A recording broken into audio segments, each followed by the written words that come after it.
Bonjour à tous. Édouard Philippe, en soutien de Thomas Mesnier, l'ex-premier ministre d'Emmanuel Macron, aujourd'hui à la tête du parti Horizon, passe la journée de ce mercredi 18 janvier en Charente, à 4 jours du premier tour de la législative partielle dans la première circonscription.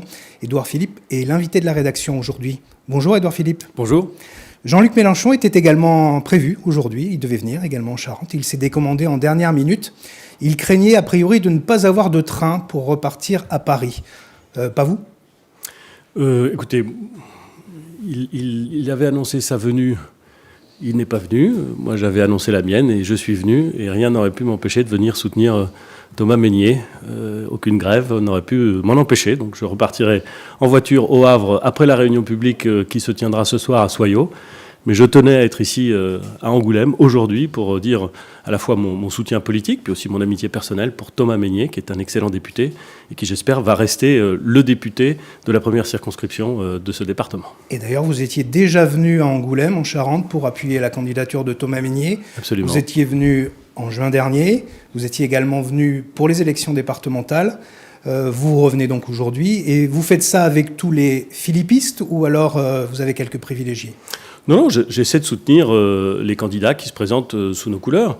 Il se trouve que Thomas, je le connais bien. On a travaillé beaucoup ensemble quand j'étais Premier ministre et qu'il était député, puis ensuite rapporteur général pour le budget de la sécurité sociale, qui est un poste qui n'est pas très connu par nos concitoyens, mais qui est extrêmement important, avec beaucoup d'influence, avec beaucoup de capacité d'intervention. Et j'ai dit à Thomas, il le sait, qu'à chaque fois qu'il sera candidat à une élection, s'il le souhaite, je viendrai le soutenir aussi longtemps que je le pourrai, parce que encore une fois, je l'ai vu travailler avec moi, je l'ai vu se battre pour ses idées, en étant toujours très respectueux des points de vue des autres, mais aussi extrêmement déterminé à faire avancer ses positions. On a travaillé ensemble sur, évidemment, tous les éléments liés à la sécurité sociale pendant le dernier quinquennat. On a affronté la première vague de Covid ensemble. Lui, ensuite, a continué ce combat à l'hôpital, en reprenant son métier initial, ce qui est assez admirable. Donc voilà, j'ai pour lui beaucoup d'estime, beaucoup d'affection personnelle, mais beaucoup d'estime. Et surtout, je pense, au-delà de ce que moi je peux croire, je pense que c'est un très bon député pour ici. Parce qu'un député, c'est toujours respecté. En tout cas, c'est toujours respectable. Mais il y a des députés qui sont plus influents que les autres. Et Thomas, il est plus influent que les autres parce que sa voix porte, parce qu'il est écouté, parce qu'on sait qu'il a une expérience à la fois professionnelle et politique qui lui permettent de peser. Et donc je pense que c'est à la fois le souhait que je forme pour moi, mais c'est surtout le souhait que je forme pour tous les électeurs de la première circonscription. Alors ce scrutin de dimanche, il a été rendu nécessaire par une décision du Conseil constitutionnel. Est-ce que du coup vous avez le sentiment que ça va être dur quand même pour lui de l'emporter ce dimanche ? Ou en tout cas au deuxième tour, le dimanche suivant ? Je vais vous dire, je ne sais pas ce que c'est qu'une élection facile. Je me méfie d'ailleurs de ceux qui pensent qu'une élection pourrait être facile. Je n'ai personnellement jamais rencontré d'élection facile. Et pourtant, je me suis présenté à un certain nombre d'élections. Je me méfie donc toujours d'une élection. Non pas du tout parce que je me méfie de ce que pensent les électeurs, mais parce que je pense qu'il faut au contraire prendre les électeurs au sérieux. Ils vont se prononcer dimanche prochain. Dans une élection partielle, c'est toujours délicat les élections partielles, pour une raison assez simple, c'est que c'est très difficile de faire passer l'information que dimanche prochain, les électeurs de la première circonscription, et seulement eux, sont obligés pas ceux de la deuxième, pas ceux de la troisième, doivent aller aux urnes. C'est compliqué de le faire savoir. Et donc les taux de participation sont souvent, il faut bien le reconnaître, encore moins importants que lors des élections générales. Donc c'est un exercice de mobilisation. Moi, j'ai Thomas au téléphone tous les 2 ou 3 jours depuis le début décembre, et je vois la campagne qu'il mène, qui est une campagne extrêmement déterminée, mais ça lui ressemble, de terrain. Je crois qu'il a dû frapper à plus de 7000 portes en faisant du porte-à-porte tous les jours, et je pense qu'il a raison, c'est comme ça qu'on fait. Mais vous savez, un résultat quand même qui s'annonce incertain à cet instant, est-ce que du coup le coup de pouce d'un ancien Premier ministre, c'est utile ? Si c'est utile, tant mieux. Encore une fois, je pense qu'il faut aborder ce sujet avec modestie. L'élection, c'est le candidat qui la gagne, c'est pas celui qui vient le soutenir. Donc c'est lui qui la gagnera. Et voilà. Et bien sûr que le résultat a été serré. Il était serré en juin, puisque je crois que Thomas l'avait emporté avec 24 voix d'avance. Bah, évidemment que c'était serré. Et ça sera peut-être encore serré cette fois-ci. Mais je sais, encore une fois, que Thomas a montré des qualités dans son implication sur le terrain et dans sa participation aux travaux de l'Assemblée nationale, qui, je crois, sont connus et reconnus. Je ne suis pas sûr qu'à l'Assemblée nationale, on ait besoin de plus de gens pour pour créer le désordre et pour hurler. Je pense qu'on a besoin de gens solides, sérieux, travailleurs, ce qu'est Thomas. Donc vous passez cette journée en Charente.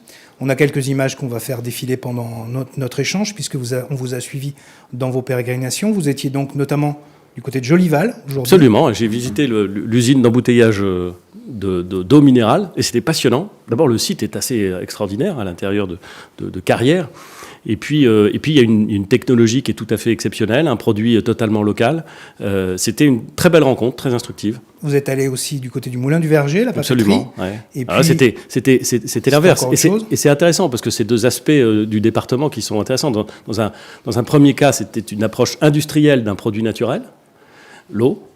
Et là, c'était la découverte de techniques ancestrales parfaitement maîtrisées par un maître artisan qui, je dois dire, était passionnant. Mais on est vraiment sur une activité très, très lente, si j'ose dire, très méticuleuse, et avec un savoir-faire et un savoir qui est exceptionnel. Et donc, on vous a suivi également dans le cadre de vos pérégrinations au centre-ville. Est-ce que pour vous, dans le cadre de cette campagne, c'est aussi un moyen de prendre le pouls de la France ? Quand on fait campagne, et en vérité quand on se promène, on rencontre des concitoyens, on mesure, on sent, on discute les choses. Alors quand il y a une caméra, c'est toujours un peu plus délicat, parce que les gens sont moins naturels quand il y a une caméra qui vous fixe. Mais oui, bien sûr, on échange. Et c'est intéressant, d'ailleurs, c'est très instructif. Moi, j'apprends beaucoup de ces échanges. On entend l'inquiétude, parfois. On a croisé tout à l'heure une commerçante, pâtissière de formation, qui vient de racheter une boulangerie-pâtisserie. Elle est exposée, comme l'ensemble de ses collègues, à l'augmentation des prix de l'énergie, à l'augmentation du prix des matières premières. Elle a bien conscience qu'il y a là un danger considérable pour une entreprise qu'elle vient de lancer. Donc on lui a posé la question de savoir si elle connaissait dans le détail les dispositifs qui avaient été proposés par le gouvernement pour atténuer le prix de l'énergie pour les boulangers. Et elle nous a dit qu'elle n'avait pas encore été à la préfecture pour essayer de comprendre le détail. Mais voilà quelque chose qui est intéressant. Vous pouvez faire tous les meilleurs dispositifs du monde. Et franchement, le gouvernement se bat pour essayer de faire en sorte que ces dispositifs soient accessibles et utiles. Encore faut-il que l'État ou les organisations professionnelles, l'ensemble des acteurs, arrivent à délivrer l'information à celui qui en a besoin dans des conditions qui sont utilisables pour lui. Et c'est vrai que quand vous êtes commerçant, que vous êtes seul, que vous travaillez toute la journée, c'est pas toujours simple de se déplacer pour aller chercher l'information aux horaires de bureau à la préfecture. Mais vous voyez, ça, c'est la vraie vie. Alors, tout le monde le sait, mais c'est encore mieux de pouvoir le dire et ensuite de pouvoir corriger le tir quand c'est nécessaire. Il paraît que dans votre mairie du Havre, puisque vous êtes maire du Havre, vous avez installé une carte de France avec des codes couleurs. Vous allez me dire si c'est vrai ou pas, sur laquelle vous répertoriez les villes où vous êtes passé et celles où vous souhaitez passer. C'est pour labourer le terrain jusqu'au présidentiel de 2027 ? J'ai installé, pour pas la mairie du Havre, mais dans mon bureau. Donc c'est dans mon bureau, une grande carte de France. D'abord, j'ai toujours aimé les cartes. Vous savez, quand je faisais mon service militaire, j'étais artilleur. J'étais sous-lieutenant d'artillerie. Et les artilleurs aiment les cartes. Ça leur permet de visualiser un certain nombre de choses, ça leur permet de comprendre un certain nombre de choses. Donc j'ai mis une grande carte de France, en effet, dans laquelle j'indique les points où je suis passé quand j'étais Premier ministre, ou les points où je passe quand je fais une tournée en tant qu'écrivain, ou les points où je vais en tant que responsable du parti Horizon soutenir des candidats parfois, ou faire des conférences, animer un certain nombre de débats, bref, où j'ancre mon action politique. Et donc c'est vrai qu'au fur et à mesure que le temps passe, la carte se couvre de petits points, et ça donne une image intéressante d'une volonté que j'ai, qui est de parcourir la France, pas tellement parce que c'est agréable, et je peux vous garantir que c'est agréable, mais parce que c'est extrêmement instructif. Et qu'il faut sans cesse apprendre du pays. Et apprendre du pays, ça veut dire évidemment aller, comme très souvent c'est possible, facile et courant, dans les grandes préfectures où il y a une gare TGV, et où c'est facile de partir du Havre et ensuite d'arriver, quoique au Havre, il n'y a pas vraiment le TGV, donc vous savez, c'est pas toujours simple. Mais de partir de Paris pour aller.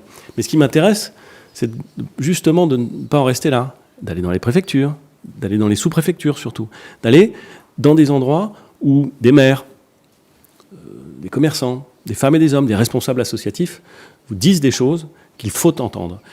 Et comme j'ai la chance aujourd'hui de pouvoir me déplacer très simplement, quand vous êtes Premier ministre, entre la sécurité, les journalistes et les gens qui vous entourent, c'est pesant, je vous assure. Bon, là, je peux le faire tout seul. Là, c'est vachement instructif. Alors, j'insiste quand même, c'est pour labourer le terrain doucement jusqu'en 2027 ? C'est pour apprendre, et il n'est jamais inutile d'apprendre. Alors, on ne vous le cache pas, on attendait aussi de votre venue, dans le cadre de cette législative, un duel de personnalités, puisqu'on l'a dit tout à l'heure, Jean-Luc Mélenchon était attendu et il s'est décommandé. Est-ce que vous regrettez que cette confrontation interposée n'ait finalement pas eu lieu ?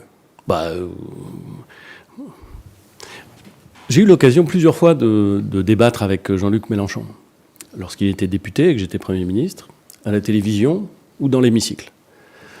À chaque fois, l'opposition a été à la fois frontale et respectueuse. Respectueuse parce qu'il y a entre nous, je sais que ça peut surprendre, que ça peut même peut-être surprendre, voire décevoir quelques-uns de ses amis, peut-être quelques-uns des miens, mais il y a entre nous une relation respectueuse, comme ça. Et elle est aussi frontale parce qu'on n'est pas d'accord. Moi, j'ai jamais eu peur de cette confrontation, au contraire. Bon, voilà, moi je suis venu, lui il n'est pas venu. Peut-être qu'il n'avait pas envie de faire de route, peut-être qu'il ne tenait pas tant que ça à venir soutenir son candidat, j'en sais rien, il faudra lui poser la question, je ne vais pas parler pour lui. Mais en tout cas, ce qui est certain, c'est que je n'ai jamais peur de débattre, et qu'au contraire, ça fait partie de la démocratie. Discuter, échanger, s'écouter, et puis ensuite défendre des idées auxquelles on tient. Oui, ça fait partie de la démocratie, j'aime bien ça. On voit aussi que les commentaires et les polémiques, vous tentez de les éviter. Est-ce que parce que c'est pas le moment ? Est-ce que c'est parce que vous êtes particulièrement populaire et qu'il vaut mieux le rester ? Alors, je ne crois pas du tout, pardon, j'espère que vous n'allez pas prendre mal ma réponse, mais je pense que vous vous trompez complètement. Je ne cherche pas du tout à éviter les polémiques. Vous avez peut-être remarqué que je m'exprime peu, mais que quand je m'exprime, je ne dis pas des choses qui sont populaires. Vous savez, si je voulais être populaire, je vois assez bien comment il faudrait faire. Je ne ferais pas comme ça. Donc, je ne m'inquiète pas de la popularité. Je ne dis pas que c'est pas agréable. Le dernier baromètre Ipsos vous crédite de 57% d'opinion favorable, et vous êtes même la seule personnalité qui a une cote d'opinion majoritaire en ce moment.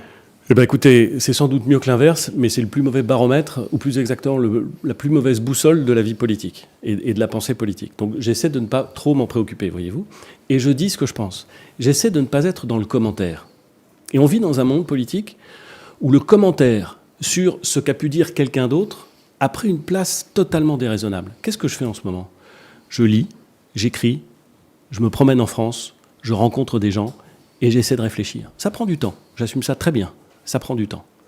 Mais c'est indispensable pour l'action politique. C'est indispensable si vous voulez construire une vision stratégique pour notre pays. Notre débat public, il crève de cette espèce de fascination pour l'instantanéité, pour le très court terme, pour la polémique, pour la posture, pour la réaction à la réaction. Et si on peut aller plus vite, c'est encore mieux. Et pourquoi pas faire un tweet ? Parce que comme ça, on aura l'impression d'être le premier à réagir.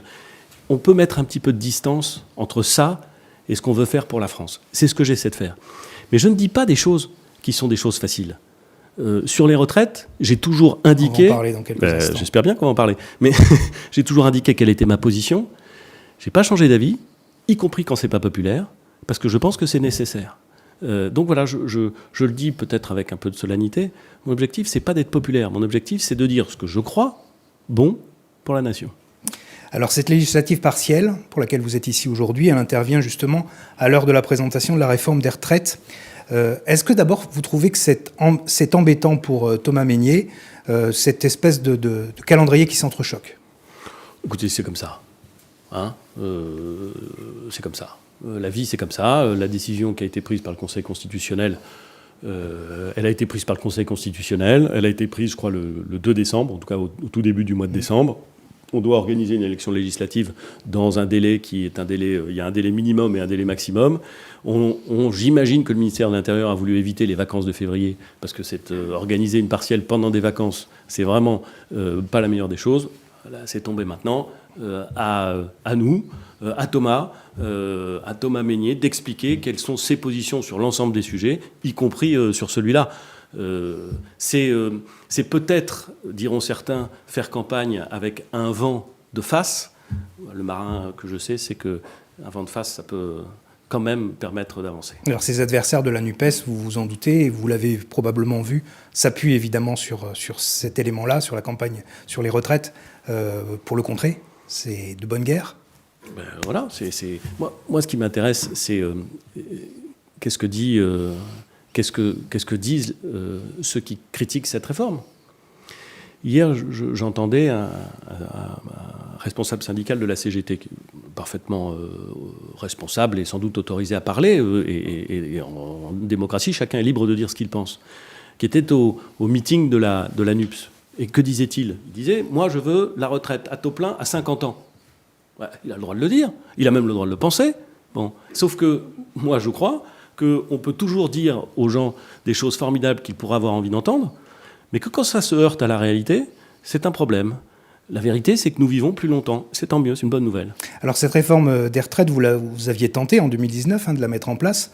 On se rappelle que une réforme différente. Cette tentative avait été avortée. Non, parce qu'il y a eu la crise du Covid. Très différente. En 2019. Enfin, la crise du Covid a un peu tout emporté. Alors vous dites quoi aujourd'hui ? Il faut vraiment y aller ? Le gouvernement d'Elisabeth Borne l'amène correctement ? Je dis plusieurs choses. Je dis qu'en 2019, la réforme que j'avais tenté de faire passer et de mettre en œuvre, c'est une réforme qui correspondait aux objectifs du président de la République en 2017.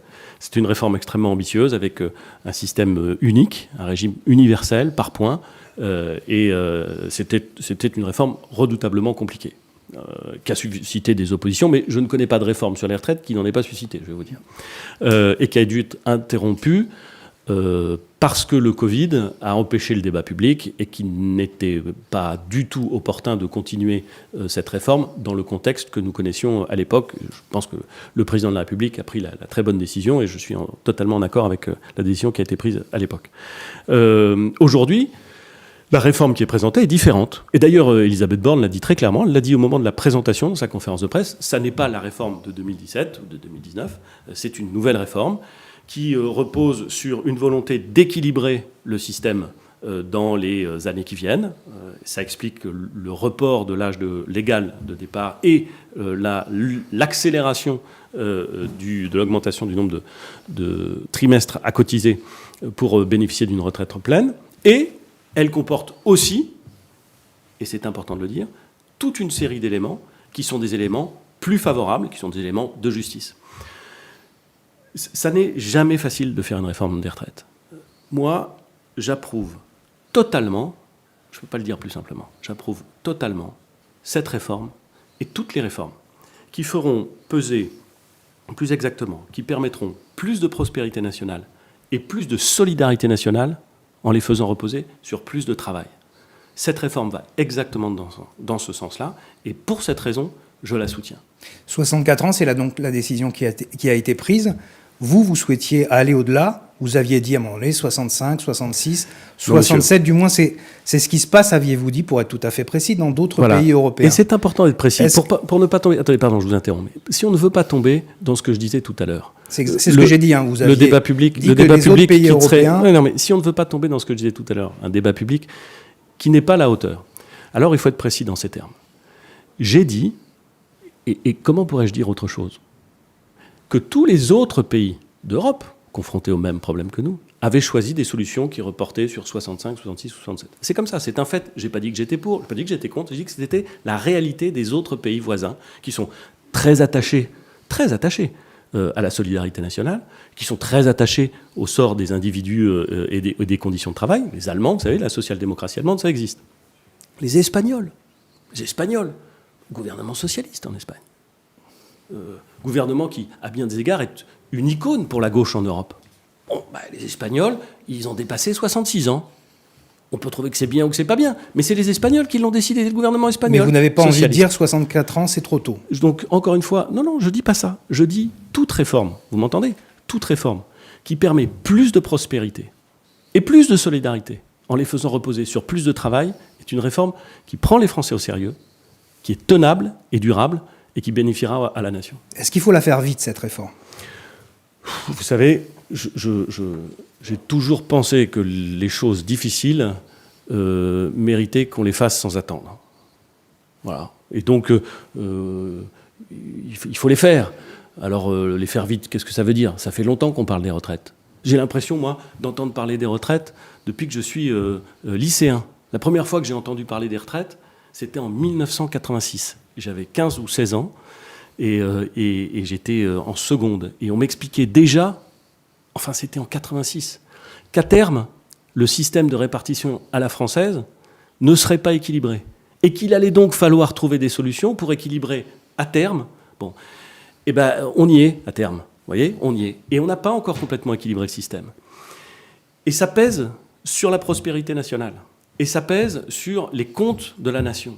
Alors, il y a plein de gens pour qui les comptes de la nation, c'est pas important. Quand j'entends monsieur Mélenchon, justement, ou les candidats de la France insoumise, la dette, ils s'en fichent. Il y a quelques années, ils vous disaient, de toute façon, ça ne se rembourse pas. Mais ça, je pense que c'est faire prendre aux électeurs des vessies pour des lanternes. La dette, ça existe. Et si vous ne pouvez plus la financer, eh ben vous avez des problèmes, et des problèmes graves. Et donc, il est assez naturel de s'attaquer aux problèmes. Je pense même que c'est assez responsable. Et je pense que les Français, au fond d'eux-mêmes, comprennent parfaitement que si on veut redresser la nation, ça ne passera pas par plus de laxisme dans les comptes. Alors, cette réforme des retraites, vous l'avez dit, vous l'avez répété, elle est importante, mais il y a aussi beaucoup d'autres points qui vous semblent essentiels, sur lesquels il faudrait se concentrer. Alors, on ne va pas rentrer dans tous les détails, mais quels sont les points absolument essentiels, selon vous, sur lesquels le gouvernement devrait se préoccuper? Je pense qu'il est urgent de faire la réforme des retraites, et qu'une fois qu'elle aura été faite, et encore une fois, je la soutiens complètement, on pourra utilement, et d'ailleurs, je n'ai aucun doute sur le fait que le gouvernement et la majorité essaieront, s'intéresser à des sujets qui, pour la puissance nationale, pour le bien-être des Français, me paraissent au moins aussi importants. La question de l'école est pour moi première, absolument première. Comment fait-on pour mettre en place dans notre pays, dans ce siècle, au XXIe siècle, compte tenu des évolutions démographiques, technologiques, humaines, comment fait-on pour créer un système éducatif à la hauteur de nos attentes? Nous constatons, pas depuis 2 ans, pas depuis 5 ans, nous constatons depuis très longtemps un affaissement du niveau en France en matière scientifique. Il reste d'excellents scientifiques français, bien entendu, et il y en aura toujours. Il reste une élite, bien sûr, mais le niveau en maths, en physique, dans toutes les sciences qui permettent de maîtriser le monde technologique et le monde moderne, un niveau qui s'affaisse. Comment est-ce qu'on corrige ça? C'est indispensable. Comment est-ce qu'on fait pour que les jeunes Français aient une maîtrise encore supérieure de leur langue, à l'oral et à l'écrit, et d'autres langues qui sont devenues indispensables dans le monde moderne? Mais c'est des questions qui sont extrêmement sérieuses. Et au fond, je suis bien persuadé que nos concitoyens, je parle de l'éducation, je pourrais parler de la santé, ô combien on pourrait parler de la santé. Comment est-ce qu'on fait pour lutter contre ces déserts médicaux qui étaient l'exception il y a 30 ans et sont en train de devenir la norme? Comment est-ce qu'on fait pour que l'hôpital public, qui reçoit des moyens en ce moment, soit à même de faire face à une pression et parfois à un désespoir de ceux qui y travaillent? Mais c'est des questions qui sont absolument essentielles. Et donc, parlons des retraites, ayons un débat parlementaire, c'est le lieu, c'est normal, ayons un bon débat public, prenons les décisions après ce débat, et ensuite, passons à des sujets qui sont au moins aussi importants pour les Français. Alors on a parlé évidemment aujourd'hui beaucoup de Thomas Mesnier, puisque vous êtes venu le soutenir, mais il y a un autre élu de premier plan en Charente que vous connaissez bien, c'est Xavier Bonnefond, le maire d'Angoulême. Pour terminer, je vais vous proposer une image, peut-être vous en souvenez-vous. En avril 2017, vous avez participé avec lui à une émission présentée par Edoui Plenel sur le plateau de Mediapart. Et à l'époque, le thème de cette émission, c'était la reconstruction des Républicains après le premier tour de la présidentielle. Depuis, vous êtes devenu évidemment Premier ministre. Xavier Bonnefond a quitté les Républicains, vous aussi. Comment vous jugez cette époque? L'époque actuelle ou l'époque de 2016-2017? L'évolution de la situation depuis avril 2017, ce débat sur les Républicains et leur avenir. D'abord, quand je vois votre image, je me dis que Xavier n'a pas changé et que moi, en revanche, j'ai blanchi. Ce qui est une bonne nouvelle pour lui et peut-être une moins bonne nouvelle pour moi, mais enfin c'est ainsi. Ensuite, je pense que nous partagions à l'époque, et nous partageons aujourd'hui la conviction que si nous voulons défendre nos idées, si nous voulons faire prévaloir ce à quoi nous croyons, eh bien c'est dans une formation politique nouvelle, Horizon, un parti politique que nous avons créé ensemble. Il était un des premiers adhérents, des premiers partisans de ce parti, avec Thomas Mesnier d'ailleurs, que nous allons peser sur le débat public. Et c'est ce que nous sommes en train de faire. Encore une fois, en essayant de nous écarter des polémiques, je sais que le pouvoir d'attraction de la polémique est considérable.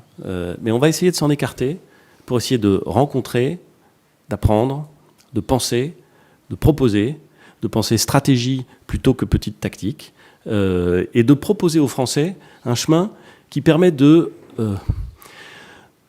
déterminer comment est-ce qu'on va réaffirmer les fondements de la puissance française. Je suis, comme beaucoup de Français, parfaitement conscient que le monde dans lequel nous vivons est en train de se transformer à une vitesse inouïe, par sa technologie, par ses modifications démographiques, par l'impératif de la transition écologique, par les transformations du monde, la Russie, la Turquie, la Chine. Tout ça est en train d'aller à une vitesse considérable. Et nous, la nation française, elle se trouve confrontée à ces transformations, et sans doute à bien d'autres, et elle a un certain nombre de faiblesses. Elle a un certain nombre de forces aussi. Moi, je ne suis pas un pessimiste sur la France. Je suis même terriblement optimiste. Enfin, elle a un certain nombre de faiblesses. Et je pense que si on veut les corriger, il faut être lucide. Donc, qu'est-ce qu'on fait pour corriger ces faiblesses ? Comment est-ce qu'on fait pour, dans 20 ans, être une nation plus puissante, plus prospère, plus sûre de nous-mêmes ? Comment est-ce qu'on fait pour, au fond, construire notre projet national ? Ben c'est ça qui m'intéresse. C'est ça qui intéresse Xavier, avec la gestion de sa ville, avec la gestion de la mienne. Mais c'est ça qui intéresse Xavier, c'est ça qui intéresse Thomas, c'est ce que nous voulons faire ensemble. Je suis très heureux de le faire avec eux. Une toute dernière question. Si Thomas Mesnier passe le cap du premier tour ce dimanche, vous revenez dans l'entre-deux tours ? C'est pas compliqué, je fais ce que Thomas me demande. Je ne peux pas vous dire plus, je ne peux pas vous dire mieux. Je fais ce que Thomas me demande, ce qu'il croit utile. Je ne suis pas là pour faire campagne pour moi, je suis là pour faire campagne pour lui. Parce que c'est lui le candidat, c'est lui qui défendra les intérêts de la première circonscription de la Charente à l'Assemblée nationale. C'est lui que les maires, que les hommes et les femmes de ce département et de cette première circonscription iront voir pour lui demander des interventions, pour lui demander de défendre telle ou telle idée, pour lui demander ou pour le critiquer. C'est lui le candidat. Tout ce que je peux faire pour l'aider, je le ferai. Si vous revenez la semaine prochaine, il y a également le Festival de la bande dessinée. Oui. Ça peut peut-être vous intéresser, joindre l'utile à l'agréable. Oui, oui, c'est vrai. Mais c'est vrai, je sais bien. Si vous me posez la question de savoir si j'aime la bande dessinée, la réponse est oui. Bon, on en reparlera dans le cadre d'une autre émission. Je crois qu'il faudrait y passer un petit peu de temps. Et d'ailleurs, j'aurai l'occasion peut-être d'en discuter un peu plus sur ce sujet à l'occasion d'un retour à Angoulême. Vous comprendrez bientôt pourquoi. Merci beaucoup, Édouard Philippe, d'avoir accepté notre invitation. Cette émission est à voir et à revoir sur charentelibre.fr. Merci à tous. Bonne soirée. Merci.